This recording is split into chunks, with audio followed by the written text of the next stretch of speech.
പച്ചമാങ്ങ കൊണ്ട് ചോറിൻ്റെ കൂടെ കഴിക്കാൻ പറ്റുന്ന ഒരു തൊടുകറിയാണ് ഉണ്ടാക്കുന്നത്. അപ്പോൾ സാധാരണ നമ്മൾ പുളിയിഞ്ചിയൊക്കെ ഉണ്ടാക്കാറില്ലേ, അപ്പോൾ അതുപോലെ തന്നെയാണ്. പക്ഷേ അത്രയധികം അങ്ങനെ മെനക്കേടില്ല, ഒരുപാട് കഷ്ടപ്പെട്ടിട്ട് ഉണ്ടാക്കേണ്ടതല്ല, വളരെ സിമ്പിളായിട്ട് നമുക്ക് ഈ ഒരു തൊടുകറി ഉണ്ടാക്കിയെടുക്കാം. അപ്പോൾ ഈ ഒരു സീസൺ എന്ന് പറയുന്നത് പച്ചമാങ്ങയൊക്കെ ഒരുപാട് കിട്ടുന്ന ഒരു സീസണാണ്. അതുകൊണ്ട് തന്നെ ആർക്കും ഇത് ഉണ്ടാക്കിയെടുക്കാൻ പറ്റും. ഇത് നമുക്ക് ഒരുപാട് കാലം സൂക്ഷിച്ച് വെക്കാനും പറ്റും. അതുപോലെ ഒരു 3-4 ദിവസം പുറത്തൊക്കെ സൂക്ഷിച്ചിട്ട് പിന്നെ നമുക്ക് ഫ്രിഡ്ജിലേക്ക് എടുത്ത് മാറ്റി വെക്കാൻ കഴിയും. ഇത് ഒരു പച്ചമാങ്ങ വെച്ചിട്ടാണ് ഞാൻ ചെയ്യുന്നത്. ഇത് ഏകദേശം എനിക്ക് ഒരാഴ്ചയോളം എത്തിയിട്ടുണ്ടായിരുന്നു. അപ്പോൾ ഒരു പച്ചമാങ്ങ വെച്ചിട്ടും നിങ്ങൾക്കിത് ചെയ്തെടുക്കാം. അപ്പോൾ നമുക്കിനി വീഡിയോയിലേക്ക് കിടക്കാം. അപ്പോൾ ഇതാ നമ്മൾ മാങ്ങ ഇവിടെ എടുത്തിട്ടുണ്ട്. മാങ്ങ എന്ന് പറയുന്നത് അധികം പച്ചയായിട്ട് നല്ല പുളിയുള്ള മാങ്ങയല്ല, ഏകദേശം ഒരു മഞ്ഞ കളർ വന്നിട്ട് കുറച്ചൊരു മധുരമുള്ള ടൈപ്പ് മാങ്ങയാണ് എടുക്കുന്നത്. ഇതുപോലെയുള്ള മാങ്ങ എടുക്കുന്നത്, എന്നാൽ ഒരു ഇത്തിരി പുളി ഉണ്ട്, എന്തായാലും ഒരുപാടങ്ങ് മധുരവും ഇല്ല, അങ്ങനെയുള്ള ഒരു മാങ്ങ എടുക്കേണ്ടത്. അപ്പോൾ തൊലിയോടുകൂടി തന്നെയാണ് ഇത് എടുക്കുന്നത്. അപ്പോൾ നല്ലോണം കഴുകിയിട്ട് ഇതുപോലെ ചെറിയ പീസാക്കിയിട്ടൊന്ന് കട്ട് ചെയ്ത് വെച്ചിട്ടുണ്ട്. അപ്പോൾ ചെറിയൊരു മധുരമുള്ള മാങ്ങ വേണം ഇത് എടുക്കാൻ വേണ്ടി, എന്നാൽ മാത്രമേ നമ്മൾ വിചാരിക്കുന്ന ഒരു ടേസ്റ്റ് കിട്ടുള്ളൂ. ഇനി നമുക്കിതൊരു ചട്ടിയിലാണ് ചെയ്തെടുക്കേണ്ടത്. അപ്പോൾ ചട്ടി ഇത് അടുപ്പത്ത് വെച്ചിട്ട് അതിലേക്ക് നമുക്ക് എണ്ണ ഒഴിച്ചു കൊടുക്കാം. അപ്പോൾ നമ്മളിതിൽ വെളിച്ചെണ്ണയല്ല എടുക്കുന്നത്, നമ്മൾ എള്ളെണ്ണയാണ് എടുക്കുന്നത്. അപ്പോൾ എള്ളെണ്ണ ഉപയോഗിച്ചിട്ട് തന്നെ ചെയ്യണം. ഇനി അതില്ലെങ്കിൽ മാത്രം വെളിച്ചെണ്ണ ഉപയോഗിക്കാം. അപ്പോൾ എള്ളെണ്ണ ഉണ്ടെങ്കിൽ മാത്രമേ ഇതിന് ആ ഒരു വിചാരിച്ച ടേസ്റ്റ് കിട്ടുള്ളൂ. അപ്പോൾ ഞാനിതിൽ ഒരു 2 ടേബിൾ സ്പൂൺ എള്ളെണ്ണ ഒഴിച്ചു കൊടുക്കുന്നുണ്ട്. അപ്പോൾ എണ്ണ ചൂടായി വരുന്ന സമയത്ത് നമുക്കതിലേക്ക് ഒരു 1/4 ടീസ്പൂൺ കടുക് ഇട്ടിട്ട് ഒന്ന് പൊട്ടിച്ചെടുക്കാം. കടുകൊന്ന് നന്നായിട്ട് മൂത്ത് വരുന്ന സമയത്ത് നമ്മളിതിലേക്ക് ചേർക്കുന്നത് ഒരു 1/4 ടീസ്പൂൺ ഉഴുന്നുപരിപ്പാണ്, മുഴുവനായിട്ടുള്ള ഉഴുന്നുപരിപ്പാണ് ചേർക്കുന്നത്. ഒരു പ്രത്യേക ടേസ്റ്റാണ് ഇത് ചേർത്ത് കഴിഞ്ഞാൽ.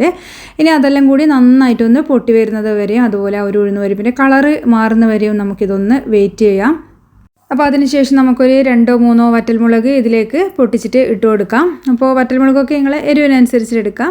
ഇനി അതൊക്കെ ഒന്ന് മൂത്ത് വരുന്ന സമയത്ത് അതിലേക്ക് 1/4 ടീസ്പൂൺ കായം ചേർത്ത് കൊടുക്കുന്നുണ്ട്. കായം ഒന്നും ഒരുപാടങ്ങ് കൂടി പോകണ്ട. അതുപോലെ തന്നെ നിങ്ങൾക്ക് ഉലുവ മുഴുവനായിട്ട് ചേർക്കാൻ താല്പര്യം ഉണ്ടെങ്കിൽ ഒരു 1/4 ടീസ്പൂൺ ഉലുവ ഇതിലേക്ക് ചേർത്ത് കൊടുക്കാം. അപ്പോൾ കായമൊക്കെ നന്നായിട്ട് മൂത്ത് വന്നിട്ടുണ്ട്. ഇനി ഈ ഒരു സമയം നമ്മൾ നേരത്തെ കട്ട് ചെയ്ത് വെച്ച മാങ്ങ ഇതിലേക്ക് ഇട്ട് കൊടുക്കാം. അപ്പോൾ ഈ ഒരു സമയത്ത് ഫ്ലെയിം നന്നായിട്ട് കുറച്ച് വെക്കണം. ഇനി നമുക്ക് ഇതിൽ കിടന്നിട്ട് ആ ഒരു എണ്ണയിൽ കിടന്നിട്ട് മാങ്ങ നന്നായിട്ടൊന്ന് വാട്ടിയെടുക്കണം. അപ്പോൾ നമ്മൾ ഈ മാങ്ങ ഏകദേശം ഒന്ന് സോഫ്റ്റായി കിട്ടണം. അതിൽ നമ്മൾ വെള്ളം ഉപയോഗിച്ചിട്ട് അങ്ങനെ കുക്ക് ചെയ്യുകയോ അങ്ങനെയൊന്നും വേണ്ട, വെള്ളം യൂസ് ചെയ്യേണ്ട ആവശ്യമില്ല. അപ്പോൾ ചെറിയ ഫ്ലെയിമിലിട്ട് നന്നായി വാട്ടിയെടുക്കുക ചെയ്യുന്നത്. അപ്പോൾ ഈ ഒരു സമയത്ത് ആവശ്യത്തിനുള്ള ഉപ്പും കൂടിയും ചേർത്ത് കൊടുക്കുന്നുണ്ട്. അപ്പോൾ ഫ്ലെയിം നല്ലോണം കുറച്ചിട്ട് വെച്ചിരിക്കുന്നുള്ള കാര്യം പ്രത്യേകം ശ്രദ്ധിക്കണം. അപ്പോൾ നന്നായിട്ടൊന്ന് വാട്ടിയെടുത്തതിന് ശേഷം നമുക്കിത് ജസ്റ്റ് ഒന്ന് സോഫ്റ്റ് ആക്കി എടുക്കണം. അതായത് നമ്മളിത് ചെറിയ ഫ്ലെയിമിലിട്ടിട്ട് കുക്ക് ചെയ്തെടുക്കുന്നുണ്ട്. അപ്പോൾ ഇത് മൂടി വെച്ചിട്ടൊന്ന് കുക്ക് ചെയ്യാം. ഏകദേശം ഒരു 5 മിനിറ്റ് ആകുമ്പോൾ മൂടി തുറന്നിട്ട് നല്ലപോലെ ഒന്ന് ഇളക്കി കൊടുക്കാം. അപ്പോൾ ഒരു അടിക്ക് പിടിക്കാണ്ട് ഒന്ന് പ്രത്യേകിച്ച് ശ്രദ്ധിക്കുക. അപ്പോൾ ഇടയ്ക്ക് വേണമെങ്കിൽ ഒന്ന് മൂടി തുറന്നിട്ട് ഇളക്കി കൊടുക്കുകയും ചെയ്യാം. അപ്പോൾ ഈ ഒരു അടിക്കൊക്കെ പിടിച്ച് ആ ഒരു ടേസ്റ്റ് മാറിപ്പോകരുത്, അതൊന്ന് പ്രത്യേകിച്ച് ശ്രദ്ധിക്കുക. അപ്പോൾ മാങ്ങ നല്ലപോലെ സോഫ്റ്റായി എന്ന് നിങ്ങൾക്ക് ഉറപ്പ് വരുത്തുക. അതായത് വേണമെങ്കിൽ ഈ ഒരു സമയത്തൊന്ന് നിങ്ങൾക്ക് ടേസ്റ്റ് ചെയ്ത് നോക്കാം അത് വെന്തിനോ എന്നുള്ളത്, അതായത് സോഫ്റ്റ് ആയിനോ എന്നുള്ളതൊന്ന് വേണമെങ്കിൽ ഒന്ന് എടുത്ത് നോക്കാം. ഇനി ഇതിലേക്ക് നമുക്കൊരു 1/4 ടീസ്പൂൺ മഞ്ഞൾപ്പൊടി ചേർത്ത് കൊടുക്കാം. ഈ ഒരു സമയം ഫ്ലെയിം നന്നായിട്ട് തന്നെ കുറച്ച് വെക്കുക പൊടികൾ ചേർക്കുമ്പോൾ, അല്ലെങ്കിൽ പൊടികൾ കരിഞ്ഞു പോകാനുള്ള സാധ്യതയുണ്ട്. അതുപോലെ തന്നെ നമ്മൾ പിന്നെ ചേർക്കുന്നത് മുളക് പൊടിയാണ്. അപ്പോൾ കാശ്മീരി മുളക് പൊടിയാണ് ഞാനിതിൽ ചേർക്കുന്നത്. അത് ചേർത്ത് കഴിഞ്ഞാൽ നല്ലൊരു കളറും ഉണ്ടാവും, അതുപോലെ തന്നെ അധികം എരിവും ഉണ്ടാവില്ല. അപ്പോൾ ഇതിലൊരു 3/4 ടേബിൾ സ്പൂണാണ് മുളക് പൊടി ചേർക്കുന്നത്. അപ്പോൾ രണ്ടും കൂടി ചേർത്തതിന് ശേഷം ചെറിയ തീയിലിട്ടിട്ട് നമുക്ക് ആ ഒരു പൊടീൻ്റെയൊക്കെ പച്ചമണം മാറി വരുന്നവരെ നല്ലപോലെ ഇതൊന്ന് വഴറ്റി കൊടുക്കാം. അപ്പോൾ ഏകദേശം ഒരു 5 മിനിറ്റ് നമ്മളിത് നന്നായിട്ട് തന്നെ വഴറ്റിയെടുത്തിട്ടുണ്ട്. ഇനി ഇതിലേക്ക് ചേർക്കുന്നത് നമ്മൾ ശർക്കരേൻ്റെ പൊടിയാണ്. അപ്പോൾ മുഴുവനായിട്ടുള്ള ശർക്കര ഉണ്ടെങ്കിൽ ഒന്ന് പൊടിച്ചിട്ട് ചേർത്ത് കൊടുക്കുക. അപ്പോൾ നമ്മളിതിൽ വെള്ളം വെച്ച് വേവിക്കുന്നതല്ല, അങ്ങനെയാണെങ്കിൽ മാത്രമേ നമുക്ക് ശർക്കര വെള്ളത്തിൽ വെച്ചിട്ട് അങ്ങ് ഇതാക്കാൻ പറ്റുള്ളൂ. അല്ലെങ്കിൽ മുഴുവനായിട്ടുള്ള ശർക്കര ആണെങ്കിൽ അതൊന്ന് ഉരുക്കിയിട്ട് വെള്ളം ഇതിലേക്ക് ചേർത്ത് കൊടുക്കാം. പക്ഷേ എൻ്റെ അടുത്ത് പൊടി ആയതുകൊണ്ട് ഞാൻ ഈ പൊടിയാണ് ചേർത്ത് കൊടുക്കുന്നത്. ഏകദേശം ഒരു 4 ടേബിൾ സ്പൂണോളം ചേർത്ത് കൊടുക്കുന്നുണ്ട്. അപ്പോൾ അങ്ങ് ഒരുപാടങ്ങ് മധുരം ആവണ്ട. ഈ ഒരു മാങ്ങേൻ്റെ പുളിക്കും അതിൻ്റെ മധുരത്തിനും അനുസരിച്ചിട്ട് ആ ഒരു മധുരം ഒന്ന് ബാലൻസ് ചെയ്ത് കിട്ടാൻ വേണ്ടി മാത്രം ശർക്കരേൻ്റെ പൊടി ചേർത്താൽ മതി. അപ്പോൾ ശർക്കരേൻ്റെ പൊടി നമുക്ക് ഇന്ന് ഡെയിലി ലൈഫിൽ വളരെയധികം ഉപകാരമുള്ളതാണ്. അപ്പോൾ പല സൂപ്പർ മാർക്കറ്റുകളിലും ഇന്നിത് അവൈലബിൾ ആണ്.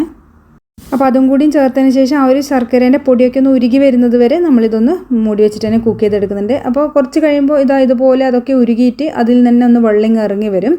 അപ്പോൾ ശർക്കരപ്പൊടി നമുക്ക് ഡെയിലി ലൈഫിൽ ഇതുപോലെ സൂക്ഷിച്ച് വെച്ച് കഴിഞ്ഞാൽ പെട്ടെന്നുള്ള ആവശ്യങ്ങൾക്കൊക്കെ വളരെ പെട്ടെന്ന് തന്നെ നമുക്ക് യൂസ് ചെയ്യാൻ പറ്റും. ഈ ഒരു സമയത്താണ് നമ്മൾ വെള്ളം ചേർക്കുന്നത്. ഇതുവരെ നമ്മൾ വെള്ളം ചേർത്തിട്ടില്ല.